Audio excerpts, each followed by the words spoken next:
Bismillahirrahmanirrahim. Assalamualaikum warahmatullahi wabarakatuh. Innal hamdalillah nahmaduhu wa nasta'inuhu wa nastaghfiruh wa na'udzu billahi min shururi anfusina wa min sayyiati a'malina. May yahdihillahu fala mudhillalah wa may yudhlilhu fala hadiyalah.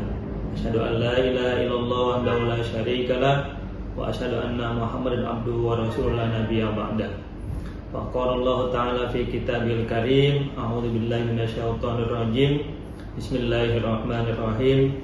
Ya ayyuhalladzina amanu kutiba alaikumussyam kama kutiba alal ladzina min qablikum la'allakum tattaqun. Al-ayat.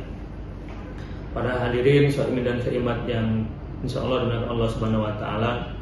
Alhamdulillah, pada kesempatan yang berbahagia ini kita telah memasuki fase bulan puasa, yaitu fase final, di mana fase penyisihan ada di 10 hari pertama, yaitu fasenya maghfirah, dan 10 hari kedua yaitu fasenya rahmah, dan fase yang terakhir yaitu fase yang ketiga atau final adalah itqu minan nar atau pembebasan dari api neraka. Mudah-mudahan Allah menerima semua pahala baca Quran kita, pahala berpuasa kita, pahala sholat tarawih kita, dan bahkan ibadah-ibadah lain khususnya di bulan Ramadan ini.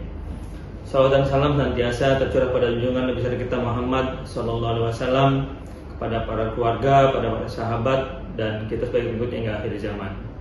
Bapak Ibu yang dirahmati Allah Subhanahu wa taala, izinkan bahwa bulan Ramadan adalah bulan yang sangat baik, dan tentunya di dalam bulan Ramadan itu Allah sudah menurunkan dalam sejarah adalah mukjizat terbesar Nabi Muhammad SAW, yaitu Al-Quran Al-Karim.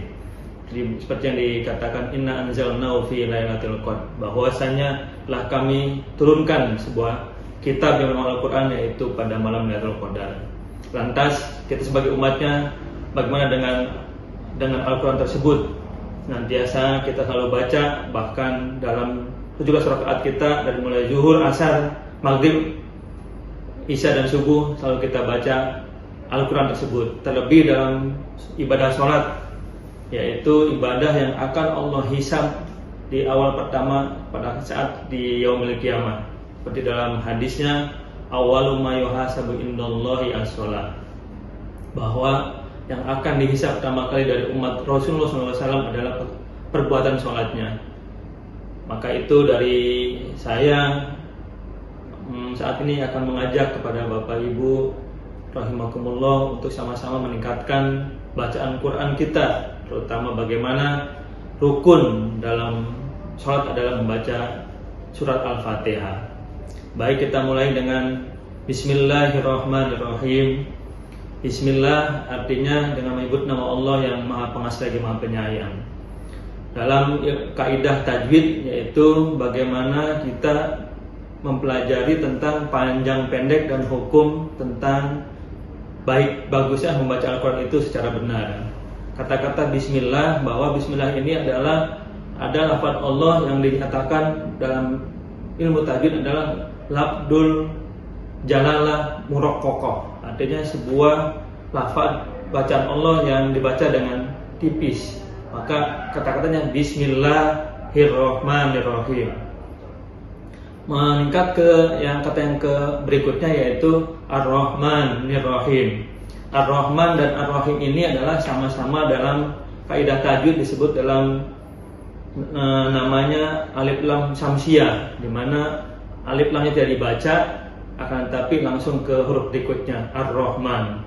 Lain halnya dengan nanti kita sampai pada Alhamdu, itu namanya alif lam al-qamariyah, alif lam yang dibaca dengan jelas. Dan yang ayat berikutnya itu Ar-Rahim.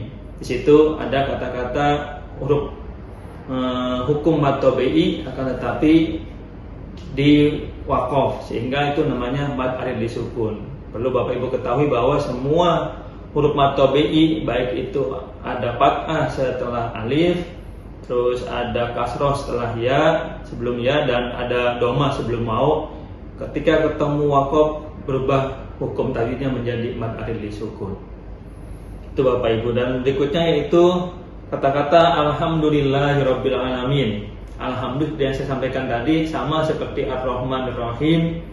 Dalam kalimat alhamdulillah ini mengandung makna segala puji bagi Allah, dan dalam tajwid alhamdulillah ini merupakan alif lam al-qamariyah, yang dimana hukum alif lamnya itu terbaca dengan jelas. Alhamdulillah Rabbil alamin. Dan lillah di sini seperti kata-kata Bismillah sama adalah lafdzul jalalah muraqqaqah, yaitu lafaz Allah yang dibaca dengan tipis. Selanjutnya alamin, itu ada huruf alamin, ada huruf athah sebelum alif, itu namanya mad tabi'i dan dibaca 2 harokat. Dan laminnya itu sama seperti saya sampaikan sebelumnya, ada huruf mad tabi'i tapi diwakafkan, namanya mad arid lisukun. Berikutnya Ar-Rahman Ar-Rahim, sama seperti Bismillahirrahmanirrahim, yaitu ada huruf alif lam samsiyah, mannya itu Ar-Rahman, mad tabi'i, Ar-Rahimnya itu huruf lam asamsiyah, dan rahimnya yaitu mad arid lisukun. Karena ada huruf mad tabi'i yaitu huruf kasrah sebelumnya huruf ya ketemu dengan waqaf, sehingga namanya mad arid lisukun. Berikutnya Maliki Yaumiddin, Maliki sama mad tabi'i yaitu ketemu fathah sebelum alif, dan Yaumiddin, Yaumiddinnya ini adalah ada huruf lam asamsiyah karena huruf alif lamnya tidak dibaca, dan dinnya sama yaitu huruf mad tabi'i diwakafkan menjadi mad arid lisukun. Iyyaka na'budu wa iyyaka nasta'in, na'budu wa iyyaka nasta'in yaitu sama ketika wa iyyaka, baik di na'budu dan nasta'in adalah sama-sama ketemu dengan namanya mad tabi'i. Jadi mad tabi'i itu ada huruf alif sebelum fathah, ada huruf waw sebelum dhamma, dan ada huruf ya sebelum kasroh. Selalu ketemu 3 huruf itu dan dibaca sepanjang 2 harokat. Yang berikutnya yaitu ihdinas siratal mustaqim. Ihdinas as-sirat itu sama seperti Ar-Rahman, kita baca dengan alif lam samsiyah, dan lain halnya dengan siratal. Natolnya ini adalah alif lam al-qamariyah karena huruf alif lamnya terbaca dengan jelas. Mustaqimnya seperti yang disampaikan tadi, bahwa di saat ada mad tabi'i diwakafkan atau di akhir kalimat akan berubah menjadi mad arid lisukun. Siratal ladzina an'amta 'alaihim ghairil maghdubi 'alaihim waladdallin.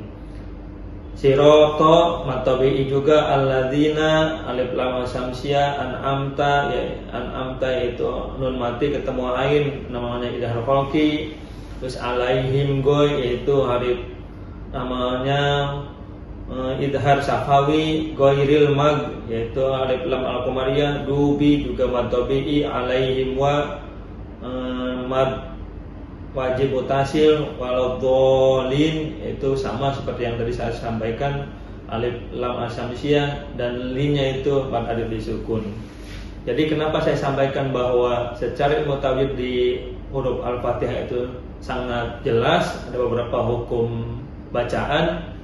Artinya kita sebagai yang saat ini sudah menjadi orang tua, bagaimana kita mendidik ke anak-anak kita untuk senantiasa membaca surat Al-Fatihah dengan baik dan benar, baik secara pelafalan, tajwidnya, sehingga nanti kalau anak kita sudah benar membaca Al-Fatihahnya, itu akan menjadi bekal sebagai amal jariyahnya kita sebagai orang tua yang kita titipkan ke anak kita.